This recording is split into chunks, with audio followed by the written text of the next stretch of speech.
What if I told you there's a Persona title that when you look it up on YouTube right now, you simply could not find a dedicated video for it? I've talked about forgotten Persona properties on this channel before, as in Persona 1, but it was always a bit of an exaggeration. If you play a game called Persona 5, you're obviously going to realize that there has to be a game called Persona 1. But this is not that. And no, this isn't Persona Trinity Soul. This isn't the Persona 1 manga. It isn't even the Detective Naoto manga. I'm pulling out the real niche stuff. I'm talking about Persona Crime and Punishment.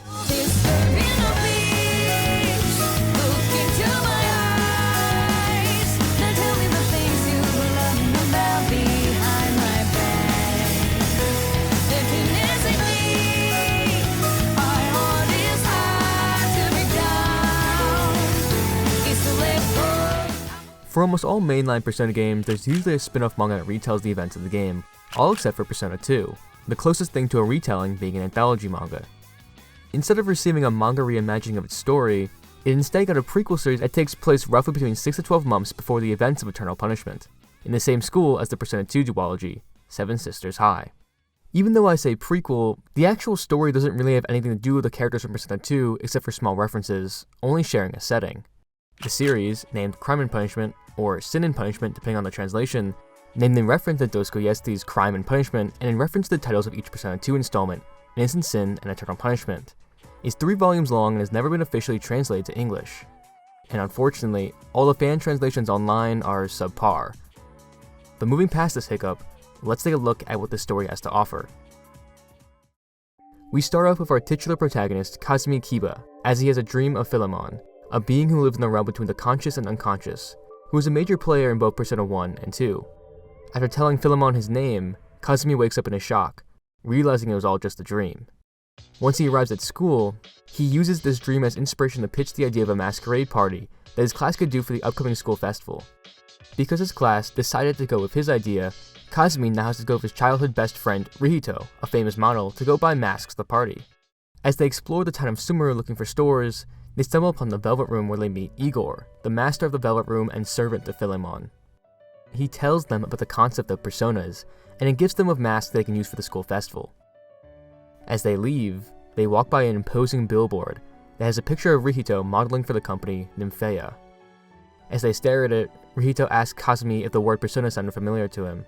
Kazumi says it doesn't, and then begins to reminisce about their long friendship. Rihito gives a forlorn look after hearing his response and agrees with him. Kazumi is about to continue talking, but as he looks back at Rihito, he's nowhere to be seen. Rihito has vanished into thin air. And with the mystery of his disappearance, we kickstart the plot of Crime and Punishment. The opening is one we've seen 1,000 times in high school set anime, manga, and video games. It follows the usual cliches of the genre and, at first, seems not to present anything unique or special, and there's nothing wrong with that. But with the disappearance of Rihito, there's when the story starts to do something interesting.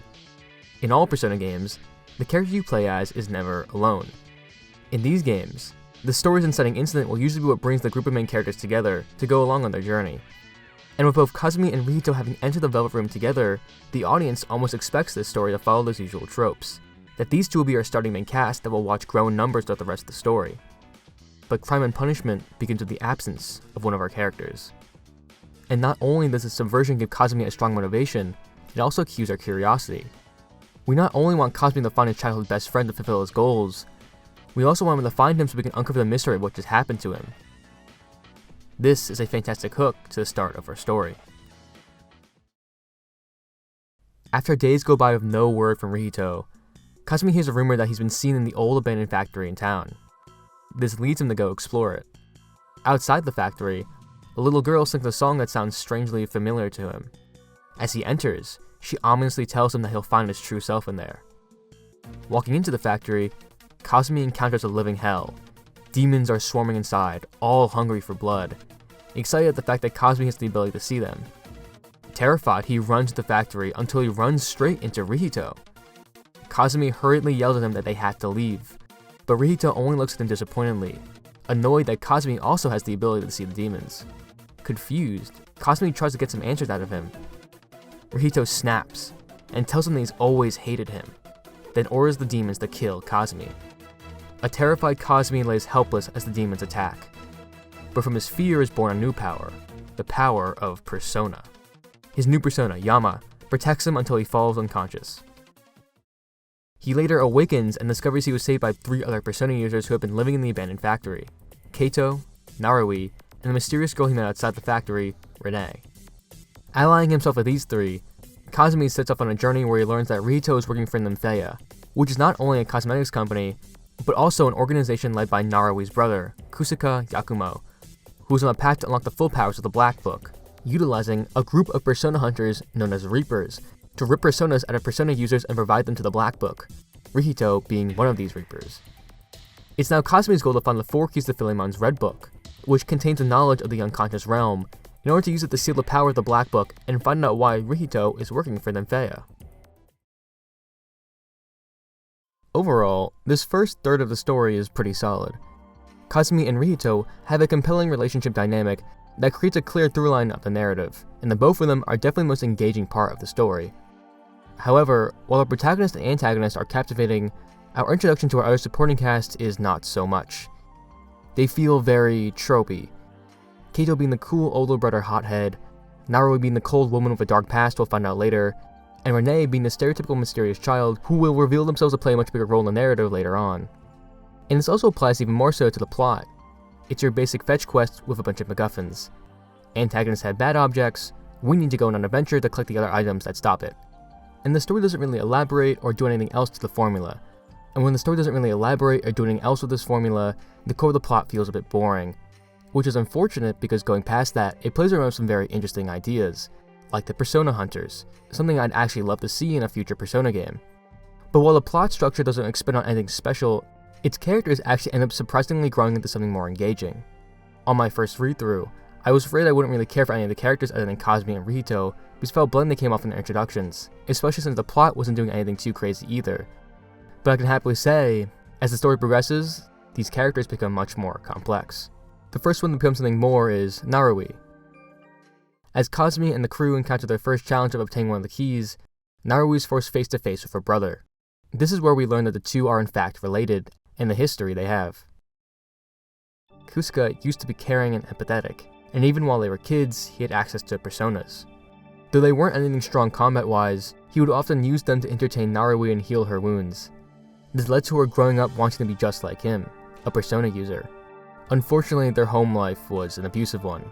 Repeatedly, their own father would beat them. He would beat them until one day Kusuka snapped, and Narui watched in horror as his once innocent-looking personas he summoned were now horrific monsters that ripped their father to shreds. After that incident, Kusuka vanished, leaving Narui all alone. This piece of backstory helped make Narui's character much more interesting, but more so, it made Kusuka a much more fascinating antagonist for the story. Kusuka is the ever-present threat throughout the narrative, and he is so fun to watch. Kusuka is driven by this self-hatred of himself, someone who couldn't stand up for himself, and when he did, committed the unforgivable sin of murder. And his actions are a result of him not being able to healthily process his own trauma, contrasted by how his sister is able to overcome hers thanks to the support of those around her. But instead of being supported, he manipulates those around him to help further his goal of creating a better world. He's a very solid antagonist for Persona, and it almost feels like an improved version of Kendori from Persona 1. And that's something that really impressed me with Crime and Punishment. While there are some antagonists that don't do much or add anything other than be obstacles, it is some very interesting ones that gyro protagonists to go even further and push the narrative to its extremes. We can see this with one of its best antagonists, Cain.